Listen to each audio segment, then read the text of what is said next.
യാത്ര കഴിഞ്ഞ് ക്ഷീണിച്ചു വന്നേക്കാണ്.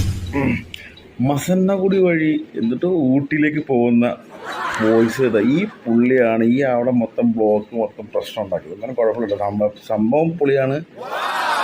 എന്തോ ഒരു ആക്കാര്യമാണ് തന്നെ ബ്ലോക്കിൽ പെട്ട് പണ്ടാണ് നിൽക്കുന്നത്. ഇതേ കണ്ടു നോക്ക്, ഈ പുള്ളിയാണ് അതിൻ്റെ ഉത്തരവാദി. മസന്നഗുഡി വഴി ഊട്ടിയിലേക്കുള്ള യാത്ര അതൊരു വല്ലാത്തൊരു അനുഭവമാണ്. അത് ഭയങ്കര ട്രെൻഡിങ് ആയി. ഒരുപാട് സന്തോഷം. ഇത്ര ട്രെൻഡിങ് ആവും ഞാൻ ഒരിക്കലും പ്രതീക്ഷിച്ചില്ല. നമുക്ക് മുമ്പ് കുറച്ചൊരു ട്രെൻഡിങ് ആയിട്ടുള്ളൊരു വോയിസ് ഉണ്ടായിരുന്നു. അതെങ്ങനെയാണ്?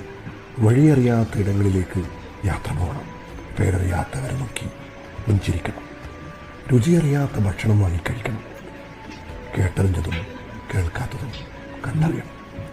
പിന്നെ വേറെന്ന് വെച്ച് കഴിഞ്ഞാൽ ജീവിതത്തിൽ സ്വപ്നങ്ങൾക്ക് പിറകെ യാത്ര ചെയ്യുന്നുണ്ട്.